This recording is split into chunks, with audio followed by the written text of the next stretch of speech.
Good morning. Emerging trends in മാനേജ്മെൻറ്റിലത്തെ total quality management ഇന്നത്തെ ക്ലാസ്സിലേക്ക് നമുക്ക് കടക്കാം. കഴിഞ്ഞ ദിവസം നമ്മൾ ഡിസ്കസ് ചെയ്ത് നിർത്തിയത് എലമെൻറ്റ്സ് ഓഫ് TQM ആയിരുന്നു. നമ്മൾ മെയിനായിട്ടും 8 എലമെൻറ്റ്സ് ഉണ്ടെന്ന് കഴിഞ്ഞ ദിവസം ഡിസ്കസ് ചെയ്തു. അത് ഇമ്പോർട്ടൻ്റ് ആണ്, നിങ്ങൾ എന്തായാലും ഇമ്പോർട്ടൻ്റ് ആയിട്ട് പഠിച്ചു വെച്ചിരിക്കേണ്ട ഒരു ടോപ്പിക്കാണ്. ഓക്കെ, ഇനി നമുക്ക് ഇന്നത്തെ ക്ലാസ്സിലേക്ക് കടക്കാം. Today's first topic is evolution of TQM. നമ്മൾ ഇന്നലെ TQMൻ്റെ ഡെഫിനിഷനൊക്കെ പഠിച്ചു. ഇനി അതിൻ്റെ ഇവല്യൂഷൻ, അതിൻ്റെ ഡെവലപ്മെൻറ്റ് എങ്ങനെയായിരുന്നു നമുക്ക് ഒന്ന് നോക്കാം.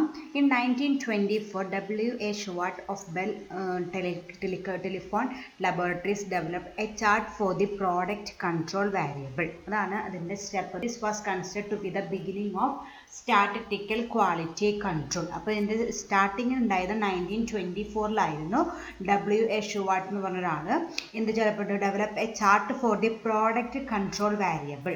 പ്രോഡക്റ്റ് കൺട്രോൾ വാരിയബിളിന് വേണ്ടിയിട്ട് ഫൈൻഡ് ഔട്ട് ചെയ്യാൻ വേണ്ടിയിട്ട്, അല്ലെങ്കിൽ അതിൻ്റെ കൺട്രോളിന് വേണ്ടിയിട്ട് ഒരു ചാർട്ട് ഡെവലപ്പ് ചെയ്തു. അതായിരുന്നു ഇതിൻ്റെ സ്റ്റാർട്ടിംഗ് പോയിന്റ് എന്ന് പറയുന്നത്. TQM എന്ന കോൺസെപ്റ്റിൻ്റെ starting. This was considered to be the beginning of statistical quality control. അതാണ് നമ്മൾ സ്റ്റാറ്റിസ്റ്റിക്കൽ ക്വാളിറ്റി കൺട്രോളിൻ്റെ ബിഗിനിങ് ആയിട്ട് പറയുന്നത്. Later, H.F. Dodge and H.G. Roming developed acceptance sampling as a substitute for 100% inspection. അത് കഴിഞ്ഞിട്ട് അതിനുശേഷം ഡോഡ്ജും റോമിങ്ങും കൂടിയിട്ട് എന്ത് ഡെവലപ്പ് ചെയ്തു? ആക്സെപ്റ്റൻസ് സാമ്പിളിംഗ് എന്ന മെത്തേഡ്. സാമ്പിളിംഗ് എന്ന് പറഞ്ഞാൽ എന്താണ്? As A substitute for 100% inspection. നമ്മളിപ്പോൾ ഒരു പ്രൊഡക്റ്റിൻ്റെ ക്വാളിറ്റി ചെക്ക് ചെയ്യാനായിട്ട് നമ്മൾ എല്ലാ പ്രൊഡക്റ്റും ഇൻസ്പെക്ട് ചെയ്യണ്ട. നമ്മൾ ഉണ്ടാക്കിയിൽ നിന്നും ഒരു സാമ്പിൾ 1-2 എടുത്തിട്ട് അത് മാത്രം ടെസ്റ്റ് ചെയ്താൽ മതി. അതിനു മുമ്പ് നമ്മൾ ഓരോ പ്രൊഡക്റ്റും എടുത്ത് അതിൻ്റെ ക്വാളിറ്റി ചെക്ക് ചെയ്യാൻ നടത്തിയിരുന്നത്. അപ്പോൾ അത് ടൈം കൺസ്യൂമിംഗ് ആണ്, എക്സ്പെൻസീവ് ആണ്. അതുകൊണ്ട് തന്നെ പല ഓർഗനൈസേഷൻസും അത് ചെയ്തിരുന്നില്ല. പക്ഷേ ഈ ഒരു കോൺസെപ്റ്റ് ഡെവലപ്പ് ചെയ്തതോടുകൂടി, അതായത് സാമ്പിളിംഗ് അല്ലെങ്കിൽ ആക്സെപ്റ്റൻസ് സാമ്പിളിംഗ് ഡെവലപ്പ് ചെയ്തോട് കൂടിയിട്ട് എന്തുണ്ടായി? കുറേയൊക്കെ കമ്പനികൾക്ക് ഒരു മോട്ടിവേഷനായി. കാരണം അധികം എക്സ്പെൻസ് അല്ലാണ്ട് അധികം വളരെ കുറഞ്ഞ സമയം കൊണ്ട് നമ്മളിപ്പോൾ ഒരു 100 ഉണ്ടാക്കിയാൽ അതിൽ 2 മാത്രം ടെസ്റ്റ് ചെയ്താൽ മതി എന്നൊരു മെത്തേഡ് വന്നപ്പോൾ കുറച്ചും കൂടിയും എല്ലാവരും ക്വാളിറ്റിക്ക് ഇമ്പോർട്ടൻസ് കൊടുത്തു തുടങ്ങി, അത് ഇൻസ്പെക്ട് ചെയ്യാനായിട്ട് തുടങ്ങി. Then in 1946, American Society for Quality Control was formed, ASQ. അതൊരു സൊസൈറ്റിയാണ്, അത് ഫോം ചെയ്തു. Then in 1950, W. Edward Deming emphasized the responsibility of management to achieve the quality. ഞാൻ നേരത്തെ പറഞ്ഞത് തന്നെ പല കമ്പനികളും അതുവരെ 1950 മുമ്പ് തൊട്ട് തന്നെ അതുവരെ പല കമ്പനികളും ഈ ക്വാളിറ്റിക്ക് അത്ര ഇമ്പോർട്ടൻസ് ഒന്നും കൊടുത്തിരുന്നില്ല. അതായത് അവർ പ്രൊഡ്യൂസ് ചെയ്യണോ അത് നേരെ മാർക്കറ്റിലേക്ക് എത്തിക്കുകയാണ് ചെയ്യുക. ക്വാളിറ്റി ടെസ്റ്റിങ്ങിനൊന്നും അത് സബ്ജക്റ്റ് ചെയ്തിരുന്നില്ല. പക്ഷേ 1950 കൂടിയിട്ട് W. Edward Deming emphasized it is the responsibility of the management to achieve the quality. Prescribed quality achieve ചെയ്യണം എന്നുള്ളത് മാനേജ്മെൻറ്റ് റെസ്പോൺസിബിലിറ്റി ആണെന്ന് 1950 ഒരു ഡിസിഷൻ ആയത്. Then in 1960, first quality control cycle QCC were formed for controlling the quality. Then ഈ quality control ചെയ്യാനായിട്ട് in 1960 ആദ്യത്തെ quality control cycle formulate ചെയ്തത്. And in 1980, automotive industry began to emphasise statistical process control. അങ്ങനെ 1980 കൂടിയിട്ടാണ് ആദ്യം introduce ചെയ്തത്. Automotive ഇൻഡസ്ട്രിയാണ്. അവർ സ്റ്റാറ്റിസ്റ്റിക്കൽ പ്രോസസ്സ് കൺട്രോൾ അഡോപ്റ്റ് ചെയ്ത് തുടങ്ങി. അപ്പോൾ ഇത് ബൈഹാർട്ട് പഠിക്കണമെന്നില്ല, ജസ്റ്റ് ഒന്ന് അറിഞ്ഞു വെക്കണം. അതായത് 1924 ആദ്യത്തെ ഒരു ഡെവലപ്മെൻറ്റ് ഉണ്ടായത്. ദെൻ in 1946 ഉണ്ടായി. ദെൻ 1950 ഉണ്ടായി, 1960 ഉണ്ടായി, 1980 ഉണ്ടായി. അത് ഏതൊക്കെയാണെന്ന് ജസ്റ്റ് ഒന്ന് നോട്ട് ചെയ്യുക. 24 എന്താണ്? A chart for the product control variable develop ചെയ്തു. ദെൻ 46 ASQ ഫോം ചെയ്തു. 50 ക്വാളിറ്റി കൺട്രോൾ മാനേജ്മെൻറ്റ് റെസ്പോൺസിബിലിറ്റി ആയിട്ട് ഫിക്സ് ചെയ്തു. 60 QCC ഫോം ചെയ്തു. 80 ഓട്ടോമേറ്റീവ് ഇൻഡസ്ട്രി ഈ ക്വാളിറ്റി കൺട്രോൾ എന്ന് പറഞ്ഞ പ്രോസസ്സ് ഇൻകോപ്പറേറ്റ് ചെയ്തു തുടങ്ങി. അവരുടെ ഇൻഡസ്ട്രിയിൽ അവർ അഡോപ്റ്റ് ചെയ്തു. കഴിഞ്ഞിട്ടില്ല, ഇനി അടുത്ത സ്ലൈഡിലുണ്ട് ഇതിൻ്റെ ബാക്കി. Then the next development is in 1996, ISO 9000 began to the model for the quality management system. അത് നിങ്ങൾ കേട്ടിട്ടുണ്ടായിരിക്കാം, പല പരസ്യങ്ങളിലും നമ്മൾ കാണാറുള്ളതാണ് ISO 9000 എന്ന് പറഞ്ഞിട്ട്. അതായത് അതൊരു ലേബിളാണ്. അത് ലേബിൾ ഉണ്ടെങ്കിൽ എൻ്റെ അർത്ഥം നല്ല ക്വാളിറ്റി പ്രൊഡക്റ്റ് ആണെന്നാണ് എൻ്റെ അർത്ഥം. അത് നമ്മൾ സ്റ്റാർട്ട് ചെയ്തത് in 1996 Then ISO 14000 were approved as a worldwide model for environment management system. Environment management systemത്തിന് വേണ്ടിയിട്ട് ഒരു ISO 14000 was approved ചെയ്തു. ഇനി കുറേ നമ്മൾ ഇനിയും കുറേയൊക്കെ ISO 2001 എന്നൊക്കെ പറഞ്ഞിട്ട് കുറേ നമ്മൾ ഓരോന്നൊക്കെ കാണാറുണ്ട്. അത് നമ്മൾ ഈ ചാപ്റ്ററിൻ്റെ ലാസ്റ്റ് പഠിക്കുന്നുണ്ട്. അപ്പോൾ ഇതൊക്കെയാണ്. അത് ഫസ്റ്റത്തെ മോഡലായിരുന്നു ISO 9000 എന്ന് പറയുന്നത്. അതാണ് ഇങ്ങനൊരു ലേബിൾ ഓരോ പ്രൊഡക്റ്റിനും ഇന്ന് ഈ ലേബിൾ ഉണ്ടെങ്കിൽ എൻ്റെ അർത്ഥം അതിൻ്റെ സ്പെസിഫിക് ക്വാളിഫിക്കേഷൻസ് ഒക്കെ റിഗാർഡിങ് ക്വാളിറ്റി ഫുൾഫിൽ ചെയ്തിട്ടാണ് അവർക്ക് ആ ലേബിൾ കിട്ടുക. അതായത് അത് സ്റ്റാൻഡേർഡ് പ്രൊഡക്റ്റ് ആയിരിക്കും, ക്വാളിറ്റി പ്രൊഡക്റ്റ് ആയിരിക്കും എന്ന് നമുക്ക് മനസ്സിലാക്കാനായിട്ട് പറ്റും. അപ്പോൾ അതുകൊണ്ട് അത് ഹൈലൈറ്റ് ചെയ്ത് പറഞ്ഞല്ലോ. അതുപോലെ ISO 14000 എന്ന് പറയുന്നത് എൻവയോൺമെൻറ്റ് മാനേജ്മെൻറ്റ് സിസ്റ്റത്തിലുള്ളതായതുകൊണ്ട് അതൊന്ന് നോട്ട് ചെയ്ത് വെക്കാം. അപ്പോൾ ഇതായിരുന്നു നമ്മുടെ TQM എന്ന പ്രോസസ്സിൻ്റെ സ്റ്റേജസ് ഓഫ് ഡെവലപ്മെൻറ്റ് അല്ലെങ്കിൽ ഇവല്യൂഷൻ എന്ന് പറയുന്നത്. അപ്പോൾ ഓരോ സ്റ്റേജും വന്നിട്ട് ഇപ്പോൾ എന്തായി, ഒട്ടുമിക്ക കമ്പനികളും എന്താണ് TQM ഫോളോ ചെയ്യുന്നുണ്ട്. ടോട്ടൽ ക്വാളിറ്റി മാനേജ്മെൻറ്റ് അവരുടെ ഒരു റൊട്ടീൻ വർക്ക് പോലെ അവർ മുന്നോട്ട് കൊണ്ടുപോയിരുന്നു. പണ്ടൊന്നും അങ്ങനെയായിരുന്നില്ല, അതിനത്രയ്ക്ക് ഇമ്പോർട്ടൻസ് കൊടുത്തിരുന്നില്ല. But now it become a part of their management activity.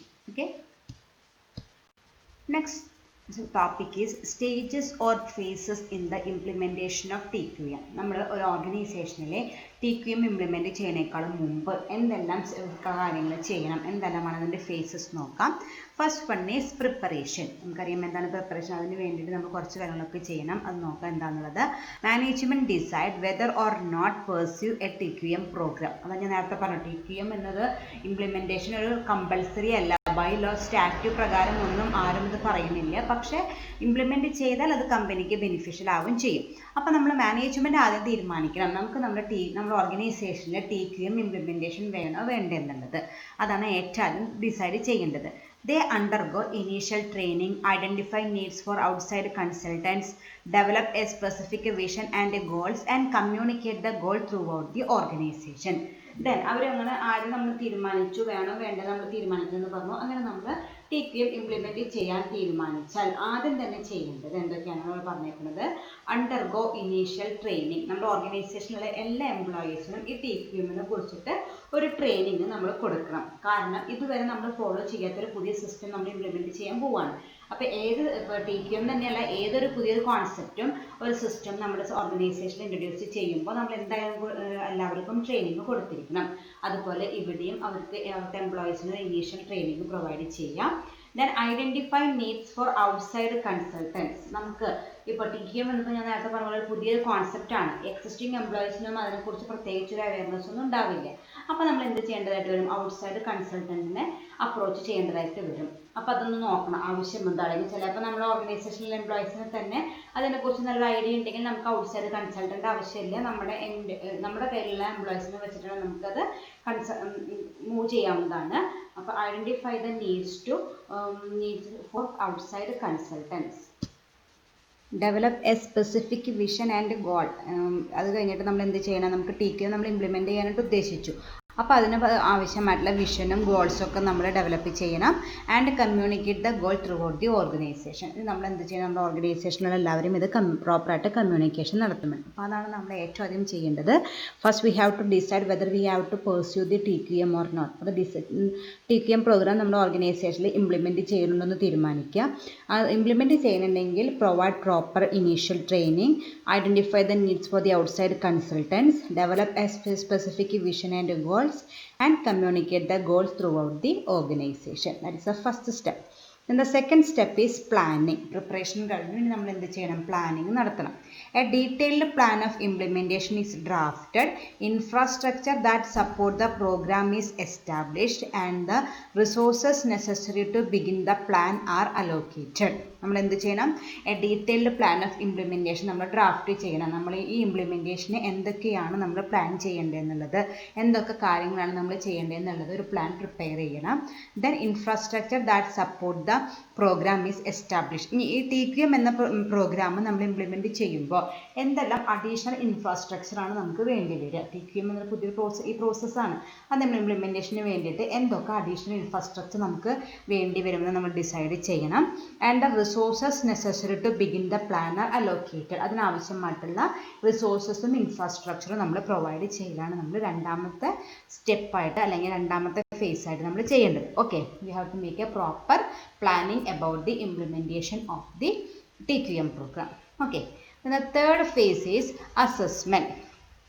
Emphasize a thorough self-assessment of the qualities and characteristics of individuals in the company and the company as a whole. നമ്മൾ എന്ത് ചെയ്യണം, നമ്മുടെ കമ്പനിയിലെ എംപ്ലോയീസിനും അതുപോലെ കമ്പനിയുടെ തന്നെ ഒരു സെൽഫ് അസസ്മെൻറ്റ് നടത്തുക. കാരണം നമ്മൾ എങ്ങനത്തെ പ്രൊഡക്റ്റാണ് നമ്മൾ പ്രൊവൈഡ് ചെയ്യുന്നത്, ക്വാളിറ്റി ഉള്ള പ്രൊഡക്റ്റുകളാണ്. അങ്ങനെ നമ്മളെ ക്വാളിറ്റി അതിനുള്ള നമ്മുടെ എംപ്ലോയീസിനുള്ള ക്വാളിറ്റീസ് എന്തൊക്കെയാണ്, ക്യാരക്ടറിസ്റ്റിക്സ് എന്തൊക്കെയാണ്, ഇതൊക്കെ ഒരു സെൽഫ് ഇവാലുവേഷൻ നടത്തലാണ് നമ്മുടെ തേർഡ് സ്റ്റെപ്പായിട്ട് വരിക. That is assessment. Emphasise a thorough self assessment of the qualities and characteristics of individuals in the company. നമ്മുടെ കമ്പനിയിലുള്ള ഓരോ ഇൻഡിവിജ്വൽ എംപ്ലോയീസിൻ്റെയും ക്വാളിറ്റീസും ക്യാരക്ടറിസ്റ്റിക്സും നമ്മൾ ഇവാലുവേഷൻ നടത്തണം. Plus company as a whole, അതായത് കമ്പനീനെ മൊത്തത്തിൽ നമ്മളൊരു ഇവാലുവേഷൻ നടത്തി നമുക്ക് ഈ TQM എന്ന പ്രോഗ്രാം ഇംപ്ലിമെൻറ്റേഷൻ നടത്താൻ പറ്റണതാണോ അല്ലേ എന്നുള്ളത് കൃത്യമായിട്ടൊരു ഐഡിയ ഉണ്ടാക്കലാണ് നമ്മുടെ തേർഡ് സ്റ്റെപ്പായിട്ട് വരുന്നത്. ഓക്കെ, കഴിഞ്ഞിട്ടുള്ള 2 സ്റ്റെപ്പും കൂടി ഉണ്ട്. അപ്പോൾ ആദ്യത്തെ 3 സ്റ്റെപ്പാണ് ഈ സ്ലൈഡിൽ പറഞ്ഞേക്കുന്നത്. ഫസ്റ്റ് വൺ എന്തായിരുന്നു, പ്രിപ്പറേഷൻ, നമ്മൾ തീരുമാനിക്കുക വേണോ വേണ്ടോ എന്നുള്ളത്. ദെൻ അതിനാവശ്യമായിട്ടുള്ള എല്ലാ പ്രിലിമിനറി സ്റ്റെപ്സും നമ്മൾ അണ്ടർടേക്കൺ ചെയ്യുക. ദെൻ സെക്കൻഡ് സ്റ്റെപ്പായിട്ട് നമ്മൾ എന്ത് ചെയ്യണം, പ്ലാനിങ് നടത്തണം, എന്തൊക്കെയാണ് പ്രോപ്പറായിട്ട് പ്ലാൻ ചെയ്യേണ്ടത്. ദെൻ അതിന് ആവശ്യമായിട്ടുള്ള ഇൻഫ്രാസ്ട്രക്ചർ എന്താണ്, ഏതൊക്കെ റിസോഴ്സസാണ് നമ്മൾ പ്ലാൻ ചെയ്യുക. ദെൻ അസസ്മെൻറ്റ്, ഒരു സെൽഫ് ഇവാലുവേഷൻ നടത്തണം. നമ്മുടെ ഇപ്പോഴുള്ള എംപ്ലോയീസിൻ്റെ ക്വാളിറ്റീസ് ക്യാരക്ടറിസ്റ്റിക്സ് ഒക്കെ ഒന്ന് ഇവാലുവേഷൻ നടത്തി നമുക്ക് ഈ TQM പ്രോഗ്രാം ഇംപ്ലിമെൻറ്റേഷന് വേണ്ടി ഇനി എക്സ്ട്രാ എന്തെങ്കിലും ക്വാളിറ്റീസ് നമ്മൾ ഇൻകോർപ്പറേറ്റ് ചെയ്യണോ വേണ്ടേ എന്നുള്ളത് നമ്മൾ ഒന്ന് ഇവാലുവേഷൻ നടത്തലാണ് നമ്മുടെ തേർഡ് സ്റ്റെപ്പായിട്ട് വരുന്നത്. Then the fourth phase is implementation. ഇനി നമ്മൾ എന്ത് ചെയ്യാൻ പോവാണ്, നമ്മൾ ഇംപ്ലിമെൻറ്റേഷൻ ആവശ്യമുള്ള കാര്യങ്ങൾ ചെയ്യാൻ പോവാണ്. During this phase, the organization begin to determine its return on its investment in TQM. ഈ സ്റ്റേജിലാണ് മാനേജ്മെൻറ്റ് ഡിറ്റർമൈൻ ചെയ്യുക. അതായത് നമ്മളിപ്പോൾ TQMന് വേണ്ടിയിട്ട് ഇറക്കുന്ന ഇൻവെസ്റ്റ്മെൻറ്റിൽ നിന്ന് എത്രമാത്രം നമുക്ക് റിട്ടേൺ കിട്ടും.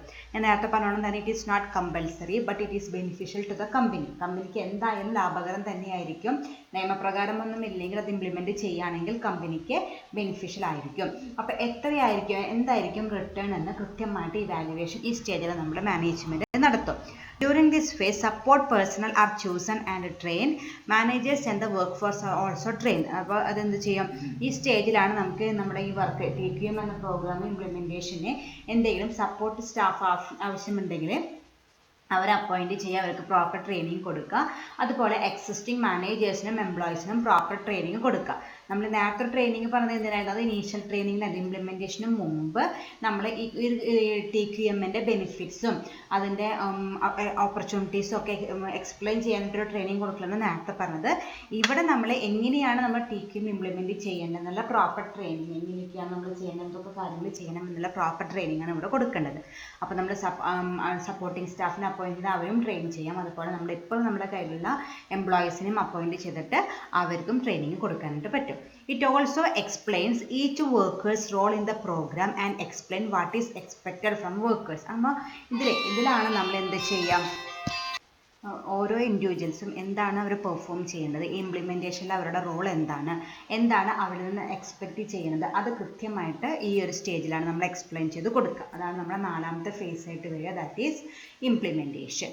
Next is diversification. ഡൈവേഴ്സിഫിക്കേഷൻ എന്ന് പറഞ്ഞാൽ എന്താ, നമ്മളിപ്പോൾ അർത്ഥം നോക്കിയാൽ തിരിച്ചുവിടണം. അതായത് ഈ 4ാമത്തെ സ്റ്റെപ്പ് വരെ നമ്മളുടെ എല്ലാ ആക്ടിവിറ്റിയും വിതിൻ ദ ഓർഗനൈസേഷനിലായിരുന്നു, നമ്മുടെ ഓർഗനൈസേഷൻ്റെ ഉള്ളിലായിരുന്നു. ഇനി നമ്മൾ എന്ത് ചെയ്യണം, നമ്മുടെ ഓർഗനൈസേഷൻ്റെ ഉള്ളിലുള്ള ആൾക്കാരെ മാത്രം നമ്മൾ focus ചെയ്തെന്നുള്ളൂ.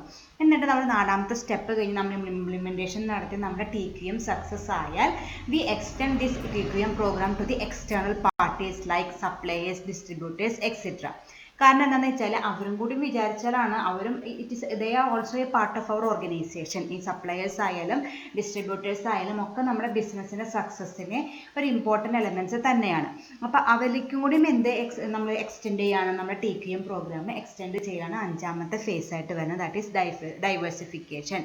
Managers utilise their TQM experience and success to bring outside group like suppliers, distributors into the quality process. അപ്പോൾ ഔട്ട്സൈഡേഴ്സ് ആയ സപ്ലയേഴ്സിനും ഡിസ്ട്രിബ്യൂട്ടേഴ്സിനും ഒക്കെ നമ്മൾ എന്തിലേക്ക് കൊണ്ടുവരാണ്, നമ്മുടെ ഈ TQM പ്രോസസ്സിലേക്ക് കൊണ്ടുവരാണ്. Managers utilise their TQM experiences and success to bring outside group like suppliers and distributors into the quality process. അവരും കൂടി നമ്മുടെ ഈ പ്രോഗ്രാമിലേക്ക് ഒരു ഇൻകോർപ്പറേറ്റ് ചെയ്യാണ് ചെയ്യുന്നത്. It include training, rewarding, supporting, partnering etcetera with the outside group. അപ്പോൾ നമ്മൾ എന്ത് ചെയ്യുന്നത്, ഇതിനകത്ത് പറഞ്ഞുകൊണ്ട് തന്നെ ഔട്ട്സൈഡ് ഗ്രൂപ്പിന് വേണ്ടി നമ്മൾ ട്രെയിനിങ് കൊടുക്കണം, നല്ല കോൺട്രിബ്യൂഷൻ പ്രൊവൈഡ് നമുക്ക് റിവാർഡിങ് നടത്തണം, സപ്പോർട്ടിങ് ആൻഡ് പാർട്ട്ണറിങ് എല്ലാം അവരായിട്ട് നല്ലൊരു റിലേഷൻഷിപ്പ് നമ്മൾ മെയിൻറ്റെയിൻ ചെയ്ത് അവരെയും കൂടി നമ്മൾ നമ്മുടെ TQM പ്രോഗ്രാമിൻ്റെ ഒരു പാർട്ടാക്കി മാറ്റാണ് ചെയ്യുക, ലാസ്റ്റ് സ്റ്റെപ്പായിട്ട് വരുന്നത്. ഓക്കെ, അപ്പോൾ ഇങ്ങനെ എത്ര സ്റ്റെപ്പാണുള്ളത്? മൊത്തം 5 സ്റ്റെപ്സ് ആണ് ഇതിലുള്ളത്. ഫസ്റ്റ് സ്റ്റെപ്പ് എന്തായാലും നമ്മൾ പ്രിപ്പറേഷൻ നടത്താം, ദെൻ പ്രിപ്പറേഷൻ നടത്തണം, ദെൻ പ്ലാൻ ചെയ്യണം, then assessment, then fourth one implementation and diversification. 4 step വരെ ഈ എല്ലാ കാര്യങ്ങളും എന്താണ് വിത്തിൻ ദ ഓർഗനൈസേഷനാണ്. 5ാമത്തെ സ്റ്റെപ്പിലാണ് നമ്മൾ പുറത്തേക്ക് പോകുന്നത്. അതിൽ നമ്മൾ എന്ത് ചെയ്യുന്നു, നമ്മുടെ എക്സ്റ്റേണൽ പാർട്ടീസിനും കൂടിയും ഇത് TQM പ്രോസസ്സിൻ്റെ പ്രോഗ്രാമിൻ്റെ ഒരു പാർട്ടാക്കി നമ്മൾ മാറ്റാണ് ചെയ്യുന്നത്. Okay, next topic is steps in the implementation of TQM. നേരത്തെ നമ്മൾ പഠിച്ചത് ഫേസസ് ആണ്, എന്തൊക്കെ സ്റ്റേജസ് ആണുള്ളത് എന്നതാണ്. എന്തൊക്കെ സ്റ്റെപ്സ് ആണ് നമ്മൾ ഫോളോ ചെയ്യുന്നതെന്നാണ് നമ്മൾ നോക്കുന്നത്. First one is obtain CEO commitment, അതായത് ചീഫ് എക്സിക്യൂട്ടീവ് ഓഫീസറിൻ്റെ കമ്മിറ്റ്മെൻറ്റ്, അതായത് അവരിൽ നിന്ന് പെർമിഷൻ നമ്മൾ കിട്ടണം. അതായത് ഞാൻ നേരത്തെ പറഞ്ഞു ഇറ്റ് ഈസ് നോട്ട് കമ്പൽസറി. അപ്പോൾ നമ്മളിത് ഇങ്ങനൊരു TQM പ്രോഗ്രാം ഇംപ്ലിമെൻറ്റ് ചെയ്യുന്നുണ്ടെങ്കിൽ നമുക്ക് ആരുടെ പെർമിഷൻ കിട്ടണം? CEOയുടെ പെർമിഷൻ കിട്ടണം. Then educate upper level management, അതായത് ഇതിൻ്റെ ബെനിഫിറ്റ്സിനെ കുറിച്ച് നമ്മളെ ആരെ ബോധിപ്പിക്കണം? അപ്പർ ലെവൽ മാനേജ്മെൻറ്റിന് ആദ്യം നമ്മൾ ഒരു അവയർനെസ് കൊടുക്കണം. അല്ലെങ്കിൽ അവരുടെ ഭാഗത്ത് നിന്ന് ആദ്യം തന്നെ ഒബ്ജക്ഷൻ വന്നാൽ നമുക്കത് സ്മൂത്തായിട്ട് ഇംപ്ലിമെൻറ്റേഷൻ നടത്താനായിട്ട് പറ്റില്ല. അപ്പോൾ അവരാദ്യം അതിന് ബെനിഫിറ്റ്സിനെ കുറിച്ചിട്ടൊക്കെ കൃത്യമായിട്ടൊരു എഡ്യൂക്കേഷൻ പ്രൊവൈഡ് ചെയ്യാം. Then create steering committee. TQM പ്രോഗ്രാമിന് ഇംപ്ലിമെൻറ്റേഷന് വേണ്ടിയിട്ട് ഒരു സ്റ്റിയറിംഗ് കമ്മിറ്റി ഫോർമുലേറ്റ് ചെയ്യുക. സ്റ്റിയറിംഗ് കമ്മിറ്റി എന്ന് പറയുകയാണെങ്കിൽ ഈ ഒരു സ്പെസിഫിക് പർപ്പസിന് വേണ്ടിയിട്ട് ഒരു കമ്മിറ്റി ഫോർമുലേറ്റ് ചെയ്യാം. അതിൽ എക്സ്പേർട്സ്, അതുപോലെ ബോർഡ് ഓഫ് ഡയറക്ടേഴ്സിൻ്റെ മെമ്പേഴ്സ്, അതുപോലെ സ്റ്റേക്ക് ഹോൾഡേഴ്സ്, അതിലൊക്കെ അവർ ആര് വേണമെങ്കിലും മെമ്പേഴ്സ് ആക്കാം. അവരുടെ മെയിൻ ഒബ്ജക്റ്റീവ്, ഈ കമ്മിറ്റിയുടെ മെയിൻ പർപ്പസ് എന്താണെന്ന് വെച്ചാൽ ഈ TQM പ്രോസസ്സ് ഒന്ന് കോർഡിനേറ്റ് ചെയ്യുക, അത് സ്മൂത്തായിട്ട് ഇംപ്ലിമെൻറ്റ് ചെയ്യാനുള്ള എല്ലാ ആക്ടിവിറ്റീസും അവർ അണ്ടർടേക്കൺ ചെയ്യേണ്ടതായിട്ട് വരും. അതാണ് നമ്മൾ അടുത്തായിട്ട് ചെയ്യേണ്ടത്, create A steering committee. Then outline vision statement, mission statement and guiding principles. നമ്മൾ നമ്മുടെ കമ്പനിയുടെ വിഷൻ സ്റ്റേറ്റ്മെൻറ്റ് ഉണ്ടാക്കണം, മിഷൻ സ്റ്റേറ്റ്മെൻറ്റ് ഉണ്ടാക്കണം, അതുപോലെ ഗൈഡിംഗ് പ്രിൻസിപ്പിൾസ് ഒക്കെ നമ്മൾ ഔട്ട്ലൈൻ ചെയ്യാം. Then prepare flow diagram of A company process, അതായത് നമ്മുടെ കമ്പനി പ്രോസസ്സിൻ്റെ അല്ലെങ്കിൽ ക്വാളിറ്റി മാനേജ്മെൻറ്റ് പ്രോസസ്സിൻ്റെ ഒരു ഫ്ലോ ഡയഗ്രാം എന്ന് പറഞ്ഞാൽ എന്താണ്? ഇന്ന ഒരു ആക്ടിവിറ്റി കഴിഞ്ഞാൽ ദെൻ സെക്കൻഡ്, ദെൻ തേർഡ്, എന്തോരം ഫോർത്ത്, എന്തോരം അതിനൊരു ഡയഗ്രാം കൃത്യമായിട്ട് ഉണ്ടാക്കാം. അപ്പോൾ നമുക്ക് എന്താ ചെയ്യുന്നത് വെച്ചാൽ പെട്ടെന്ന് ഒരു കാര്യം ചെയ്താൽ അടുത്തത് എന്താണ് ചെയ്യുന്നത്, നെക്സ്റ്റ് എന്താണെന്ന് നമുക്ക് കൃത്യമായിട്ടൊരു ഐഡിയ ഉണ്ടാവുകയും ചെയ്യും. നമ്മുടെ മനസ്സിൽ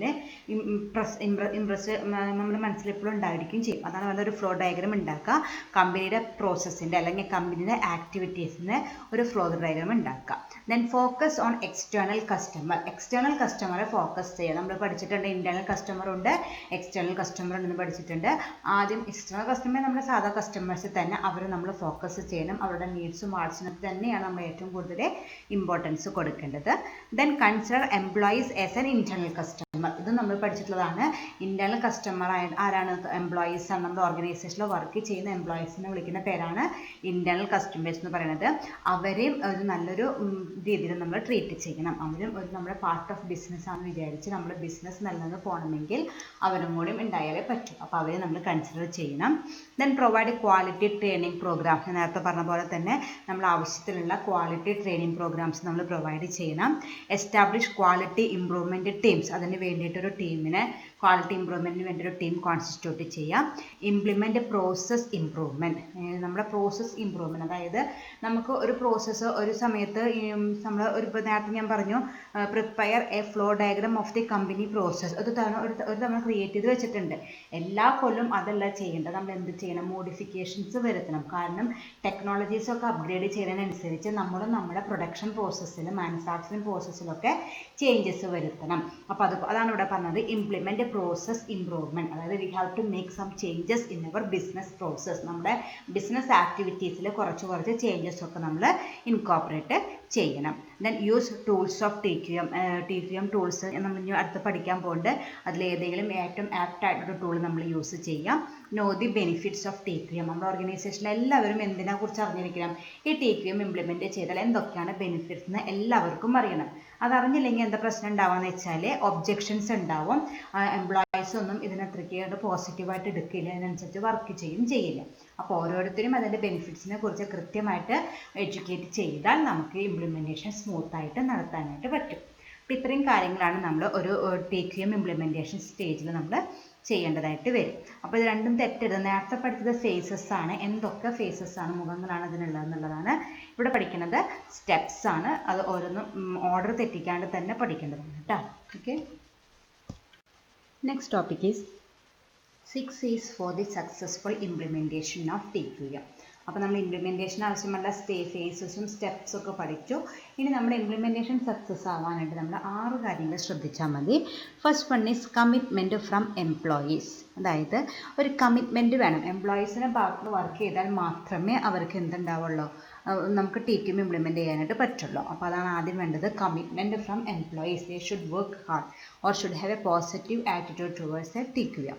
ദെൻ ക്വാളിറ്റി ഇംപ്രൂവ്മെൻറ്റ് കൾച്ചർ. അതൊരു കൾച്ചറായിട്ട് നമ്മളൊരു കൾച്ചർ എന്ന് പറയില്ല, അതായത് നമ്മുടെ ഒരു സിസ്റ്റമായിട്ട് അതിന് നമ്മൾ ഇൻകോർപ്പറേറ്റ് ചെയ്യുക. Quality improvement is a part of our routine job. അങ്ങനെ ഒരു കൾച്ചർ നമ്മൾ ഡെവലപ്പ് ചെയ്താൽ, അതായത് അല്ലാണ്ട് ഈ TQM അല്ലെങ്കിൽ ക്വാളിറ്റി മാനേജ്മെൻറ്റ് ഒരു സെപ്പറേറ്റ് ഫംഗ്ഷനാണ്, നമുക്കൊരു തലവേദനയാണ്, അങ്ങനെ ചിന്തിച്ചാൽ നമുക്ക് മുന്നോട്ട് പോകാനായിട്ട് പറ്റില്ല. അത് നമ്മുടെ ഒരു റൊട്ടീൻ ജോബ് പോലെ എല്ലാ ദിവസവും നമ്മൾ ചെയ്യേണ്ട ഒരു വർക്ക് തന്നെയാണ് ക്വാളിറ്റി ഇംപ്രൂവ്മെൻറ്റ് എന്ന് പറഞ്ഞൊരു കൾച്ചർ ഡെവലപ്പ് ചെയ്യാനായിട്ട് നമുക്ക് സാധിച്ചാൽ നമുക്ക് സ്മൂത്തായിട്ട് ഇത് ഇംപ്ലിമെൻറ്റ് ചെയ്യാനായിട്ട് പറ്റും. Then continuous improvement in process. നേരത്തെ പറഞ്ഞു, നമ്മുടെ ബിസിനസ് പ്രോസസ്സിൽ നമ്മൾ കണ്ടിന്യൂസ് ആയിട്ട് ഇംപ്രൂവ്മെൻറ്റുകൾ വന്നുകൊണ്ടിരിക്കണം. ടെക്നോളജിക്കൽ അപ്ഗ്രഡേഷനൊക്കെ വരുമ്പോൾ അതിനനുസരിച്ച് നമ്മുടെ ബിസിനസ് പ്രോസസ്സ് നമ്മൾ ഇംപ്രൂവ് ചെയ്യണം. Then corporation from employees. നേരത്തെ ഫസ്റ്റ് പോയിന്റിനോട് കൂടിയിട്ട് തന്നെ പറയാവുന്ന വേറൊരു പോയിന്റാണ്.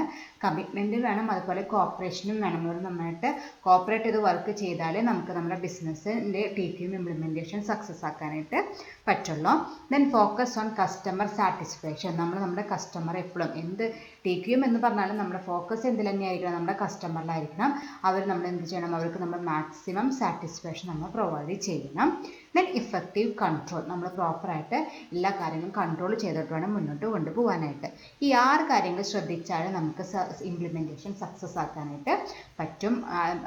ആയിട്ട് എന്തായിരുന്നു, കമ്മിറ്റ്മെൻറ്റ് വേണം. അതിനോടൊപ്പം തന്നെ ആ 4ാമത്തെ പോയിന്റ് പറഞ്ഞ കോപ്പറേഷനും വേണം. ആരുടെ ഭാഗത്തു നിന്ന്, എംപ്ലോയീസിൻ്റെ ഭാഗത്തു നിന്ന്. ദെൻ ക്വാളിറ്റി ഇംപ്രൂവ്മെൻറ്റ് കൾച്ചർ നമ്മൾ ഡെവലപ്പ് ചെയ്യണം.